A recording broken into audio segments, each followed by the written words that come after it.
All right, good evening, everyone. Welcome to Between the Lines. Running late, but it's been a long day. But we're here. We're gonna knock it out before Football Focus Weekly. So, Pep Man Matt Maher, we're gonna get started on our list of games here. First game we're gonna take a look at is a Thursday night tilt. We got Ashbrook going on the road to take on Stuart Cramer. Let's see what Max Preps has to say. So Ashbrook's coming into this game with a 1-3 record, and Stuart Cramer is at 500 at 3-3. This is a conference game in the Big South Conference.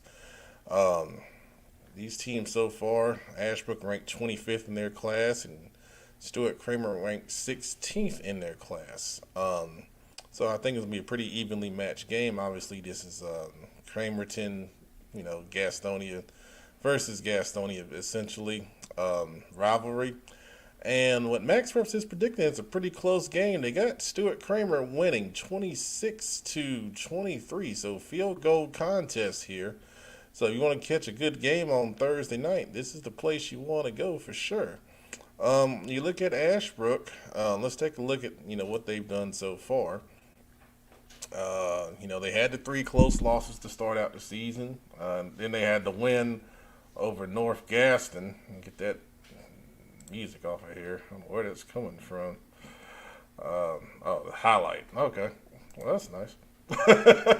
But anyway, so there's a couple highlights. I guess that's from last season's action down there. But coming off the win over North Gaston, they put up 47 points. They got a tough, stretch to end the season. So if they have any playoff aspirations, they have to win this game if you're Ashbrook, for sure. Take a look at what Stuart Cramer's done so far this year at 3-3. They played some teams tough. They got a good win. That right now, the East Gaston win looks like a good win because the way East Gaston's been playing has been pretty good. Only 7-point loss to South Point. They were in that game against Crest for a while, and they're coming off a win over Hunter Huss. So that's good stuff. I mean, they're right there in it at 3-3. If they get this one, go to 4-3. You see, they still got Kings Mountain looming, but then they've got North Gaston and then Forest View to end the season. So that Forest View game right now is starting to look maybe like a loser leave town match. To be honest with where these both of those teams are in the conference right now, kind of right there in the middle. So very big game for Ashbrook to keep some playoff hopes alive, and for Stuart Cramer, they're right there at 3-3. They got a chance to really make some noise. If they get a win here, and with their remaining schedule, they have a chance to make a push for a wild card berth. All right, so that game is tomorrow night, by the way, just as a reminder. That's a tomorrow night game at Stuart Cramer. So now let's move to the Friday games. We got some good games, of course, this Friday night. First game we'll take a look at on Friday is Independence taking on Providence. So Independence coming into this game at 2-3, and Providence is at 2-4. Both of these teams really need this win for playoff hopes. Independence is ranked 39th in their class according to Max Preps, and Providence is ranked 25th in their class. And Max Preps is predicting another close game here. As you can see with these records, you figured the game would be close. But a low-scoring game, Providence 16, Independence 14. 2-point margin here is what Max Preps is saying by the numbers. So I expect this to be a very close game. I think both of these teams are pretty much, on the same level. We got them ranked in about the same area in the CMS Best to Last. You'll see the newest edition tonight on Football Focus Weekly. Taking a look at what Independence has done so far this year. They had a kind of a rough start to the season. Got the big win over Hopewell. They had the forfeit with Garinger. They played Catholic pretty tough. So the varsity has been off, for 2 weeks getting waited for Providence. So that's a big advantage right there. You talking about rest. I mean, Providence played Monday up at Mooresville. They got a big win, 33-13 in that game. Jamar Price, running back, rushed for over, God almighty, 280 yards, I believe. So that's an impressive victory for those guys. That's their first win. They had lost four in a row, But you see who they played in those 4 games. I mean, South Meck, Mallard Creek, Charlotte Catholic, and Butler, all winning ball clubs, and all pretty good teams, for that measure. So I was talking to somebody about, Providence, and I said they're not a bad team. They just, played some tough teams. And then you look at those games, especially the Mallard Creek game and the Charlotte Catholic game. You figure they were right there and they had chances to possibly win those games. So not a bad team. You see coming down the stretch, Providence. The schedule definitely balances out. They got Rocky River, Garinger, and East Meck. So if they're able to get on a run and win out, they'd be at 6-4, and that would put them in I think a pretty good spot for a wild card berth because they played those good teams, and the RPI system rewards you for playing good teams. So, if I'm the Providence coaches, hey, this is the one. This is the one that you would probably say based on the remaining schedules a big time 50-50 game. I think Rocky River would probably be tough, but. This is the one that you feel like if you're Providence looking at a playoff perspective, you got to get. And same thing for Independence. It's a must win for both of these guys as far as playoffs go. All right, next game we'll take a look at is West Charlotte at 4-1, going on the road to take on Hough, and who is 6-0 and number 1 in a lot of the polls across the state. Good matchup. West Charlotte has really got it going the past 2 weeks, especially on offense, and then Hough has had it going all season long. West Charlotte ranked 10th in their class in the state, and Hough, of course, is ranked number 1. So the numbers predict a shootout in this game. They're saying Hough 42, West Charlotte 33. So Max Crest is saying there's going to be some fireworks at this game. You start looking at this, West Charlotte has been getting it done in an untraditional way to Sam Griner, and it's really throwing the football. You take a look at some of their matchups here. Of course, they started the season with the win over Harding, win over Independence. The first 3 games, the offense, got off to a slower start. They had the loss to Mallard Creek. But then the past 2 weeks, like I said, West Meck, they won big, 62 points on the board. And then Hopewell last week, they won big with 55 on the board. So if they're able to put up those kind of numbers against Hough, they got something. But, what West Charlotte's doing well throwing the ball is what Hough takes away very well on the defensive side of things with their strong defensive backs. So, West Charlotte is going to have to find a way to either loosen those guys up because, Hough is going to, challenge you, with those DBs. Or they're going to have to find a way to run the football. It's one of those two things are going to happen. And, we've seen what Hough did to Chambers. And, I would say Chambers, receiving core has a lot of the similar elements that West Charlotte's receiving core does, They had a really star guy in Kevin Concepcion. West Charlotte has, Chance Morrow. They have some speed guys that can make some things happen. West Charlotte has some speed guys to make some things happen. So this is nothing that Hough has not seen before. So West Charlotte's going to have to, show them something a little different, whether it's a scheme thing or, some different formation and motion type stuff. But no matter what you do, the main key to this game is in the trenches. West Charlotte's O-line is going to have to give Josh Mahath the time, to try to deliver the football down the field. Now, when you look at Hough, like we said, they've been dominant. Their closest game was the Chambers game, of course. Let's get back to their schedule. I don't know why it took me there. But then you scroll down and see what they've been doing. Of course, they started the season with the Myers Park victory, then some big victories. The Chambers win, and then what they did last week, the West Meck. So, Hough is tracking to be a number 1 seed overall in the 4A West. We'll take a look at RPI later tonight if we have time on the show. But you can always look at that up and just Google NCHSAA RPI rankings, and it'll come right up for you. But so that's what we got here. Both teams have good records. Hough is the favorite, but We'll see if West Charlotte has, something up their sleeve, to maybe pull an upset here. All right, next game we'll take a look at. Oh, went back too far. There we go. Let's see what's on the list. That little thing is annoying. Let's look at this. We got Ravenscroft, private school in Raleigh at 5-1, coming down to take on Charlotte Latin at 6-0. This is a non-conference game, but both of these teams have had strong starts to their season. Let's take a look at Ravenscroft before we get to the score prediction. Let's see what we can find out on them. So, like I said, 5-1. They've only played one conference game so far. And their one loss was to the Cabarrus Warriors. So we know the Cabarrus Warriors. They've been a really good team so far. I think Charlotte Latin is on the same level as the Cabarrus Warriors for sure. So I think this is going to be a really good game.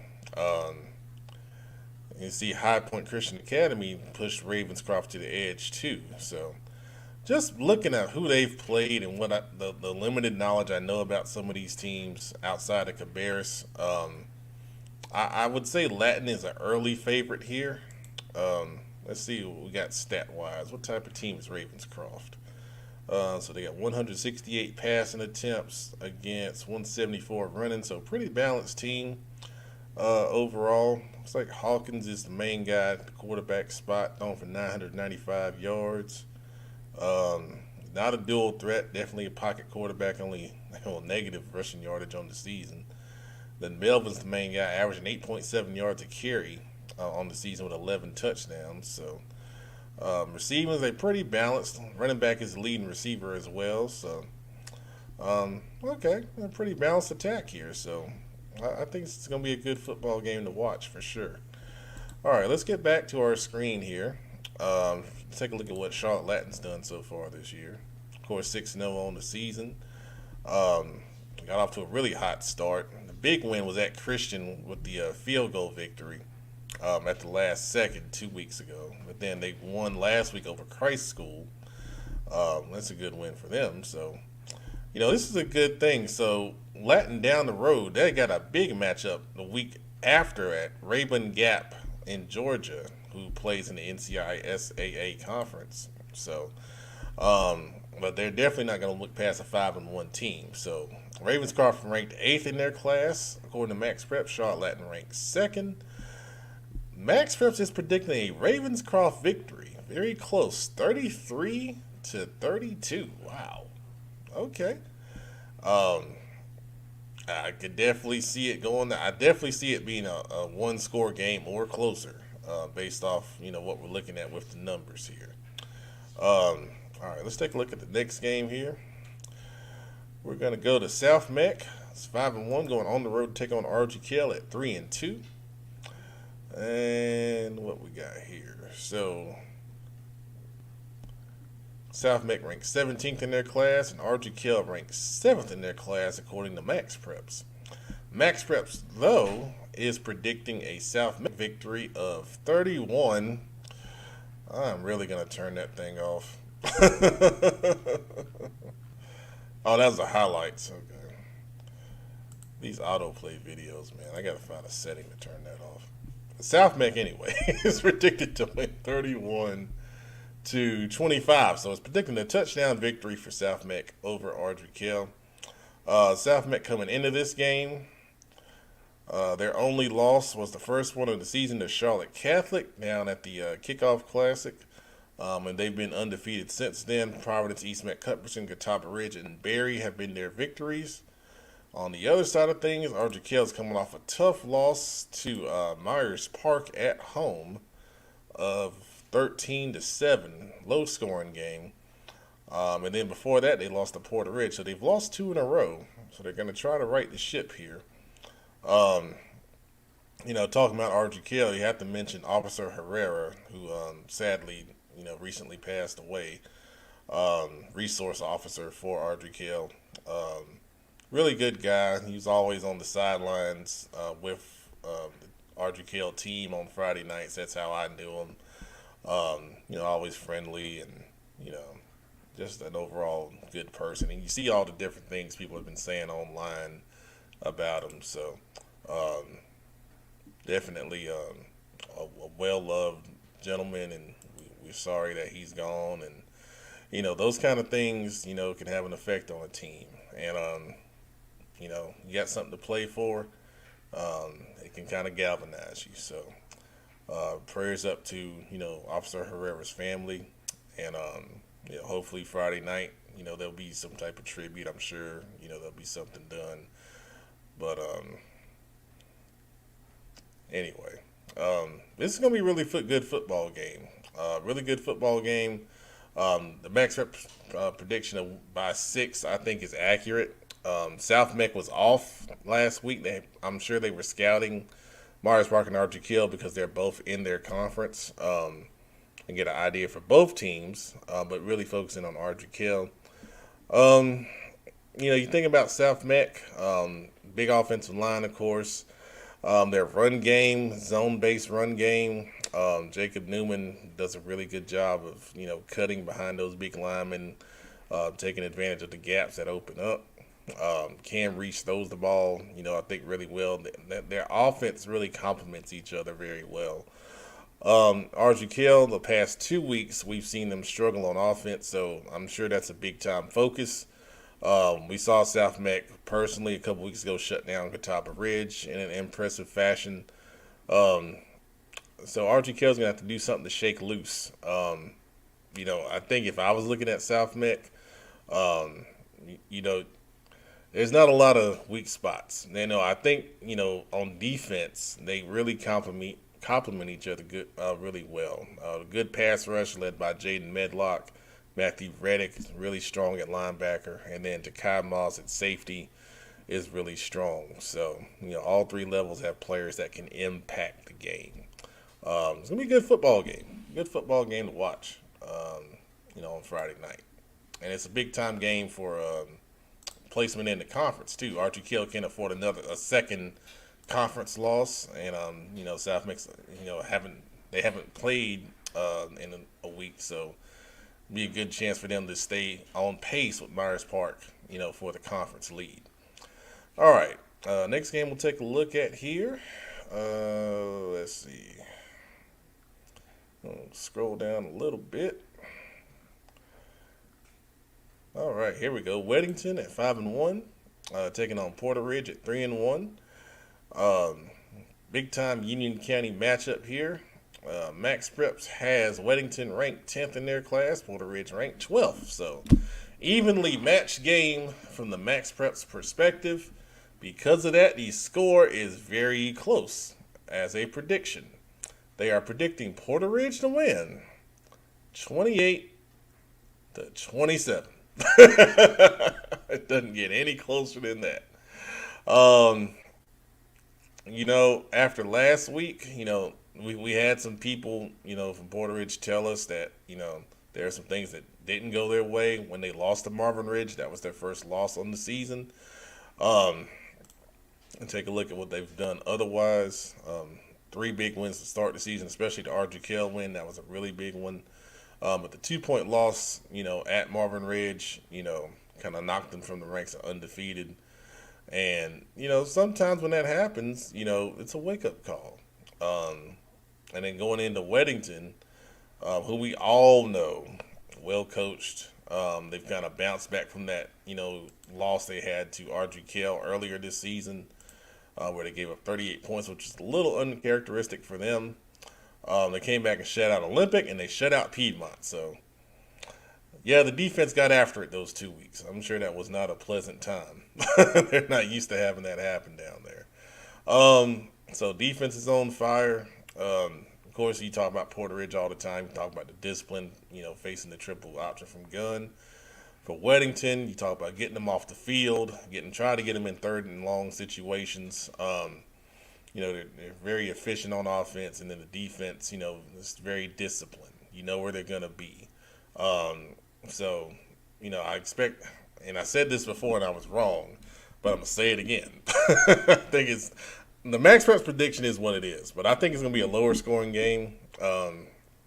whatever defense can force turnovers and give their offense a shorter field is the team that's going to win this game, because not a lot of people are going to be driving, 80 yards on either one of these defenses. They're too well coached, too disciplined. They got too many good players on the other side of the ball.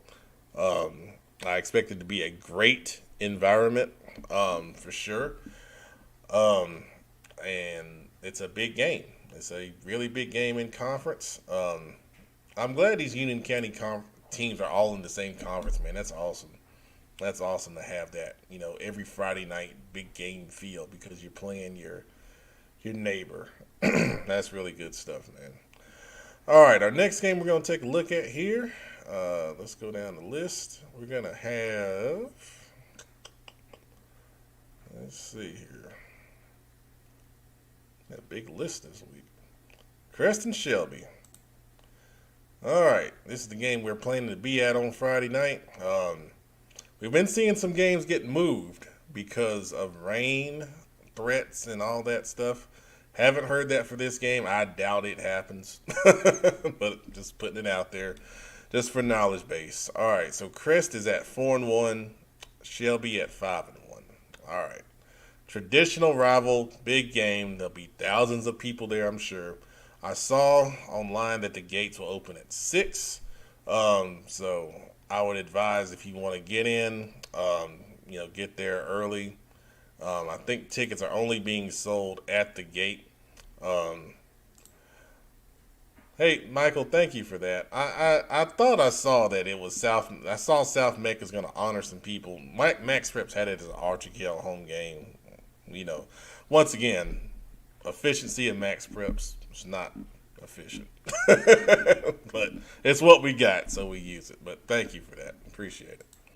Yeah, Leighton, that's coming up, Michael. Just hang with me. All right. But anyway, so for Crest and Shelby, tickets are only going to be sold at the gate. There's no online or app sales for tickets, so get there early. I don't know if they plan on closing things up or whatever, but, I say if you want to go, get there early. Okay, all that being said, Crest is ranked 5th in their class according to Max Preps. Shelby's ranked 3rd in their class. They've been putting up some good numbers on offense that has helped the Max Preps prediction to be very high for this game. Shelby 47, Crest 34. 2-touchdown victory for Shelby over Crest is what Max Preps is saying. The weather is a big factor here. Shelby, they like to spread it out and throw it with Lee at quarterback. Crest likes to keep it on the ground with Adams, running the football primarily. So Crest is probably doing rain dances, and Shelby is saying, rain, rain, go away. All right. Let's see here. So Crest on the season so far. The one loss to Burns early in the season, but they've won all 4 of their games since then, including a comeback victory over South Point at home last week. All right, and then for Shelby, their only loss was to South Point in the COVID scheduled game. That was pretty cool to see that happen again. But since then, they've been really romping teams. Cherryville, Thomas Jefferson, and Highland Tech. So, remaining schedule for Shelby, that East Gaston game and then the Burns game, of course, are their tougher games, I would say.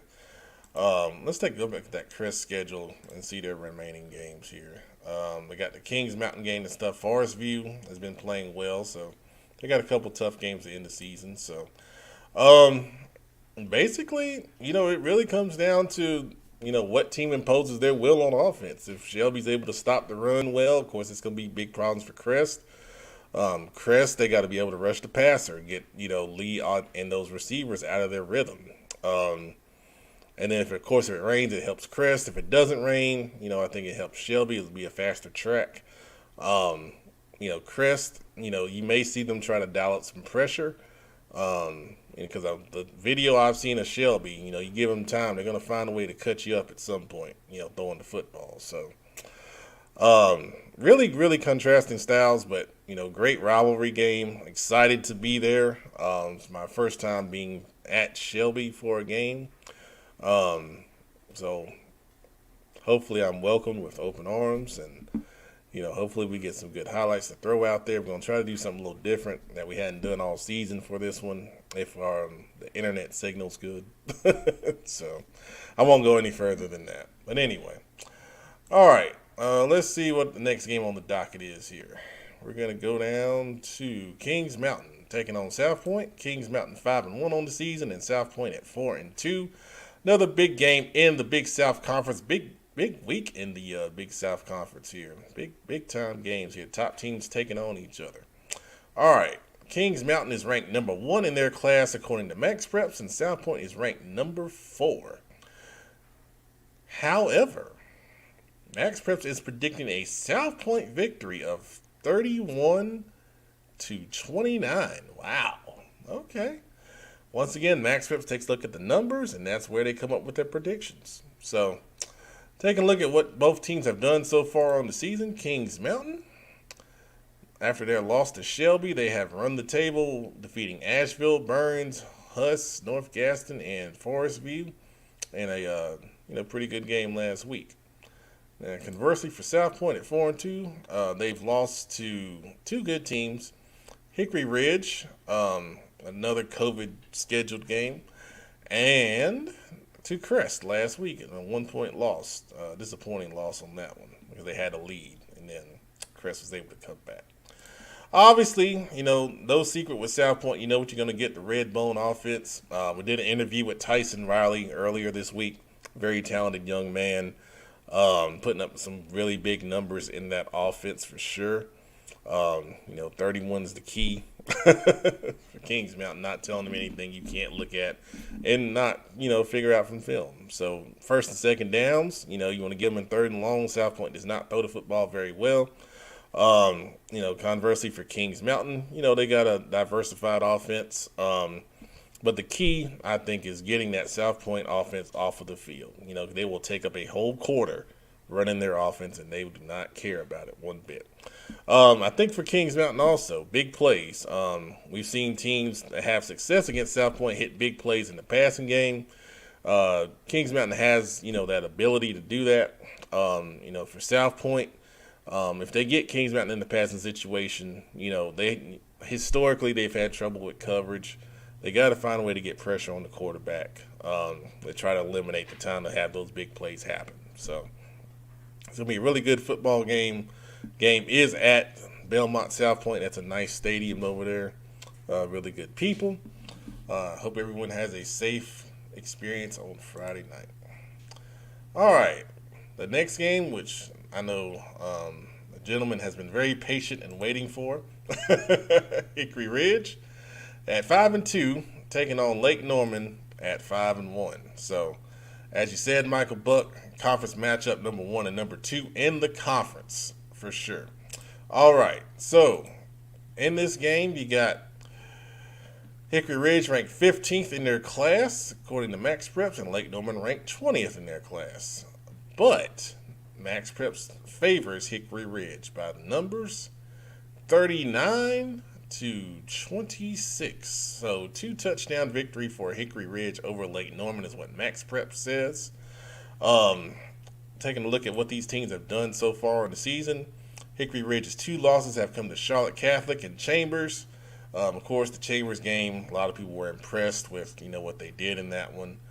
But since then, they've won 3 straight conference games: A.L. Brown, Mooresville, and South Iredale, and none of those games have been close. Conversely, for Lake Norman, their big win was on the road at A.L. Brown by 1 point. Their only loss was to Davie, and Davie has a really strong offense that can spread you out and do a lot of different things. Hickory Ridge has a similar offense that can spread you out and do different things. They got some guys that can make things happen in space. The quarterback, Alex Bentley, is a dual threat kid that is really tough to contain in the pocket. A lot of Hickory Ridge's big plays kind of come off of those scramble rule situations where You may have an initial route called, but as the quarterback breaks the pocket, if you're on a short route, you go deep. Deep goes to short. And then whoever is open, Bentley's been able to find them or run the ball for first downs and moving the chains.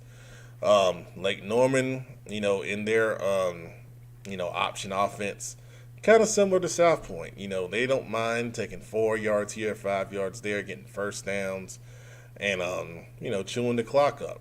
So if Lake Norman is able to run the football and do that, it's going to help, their cause by keeping a potent Hickory Ridge offense off of the field.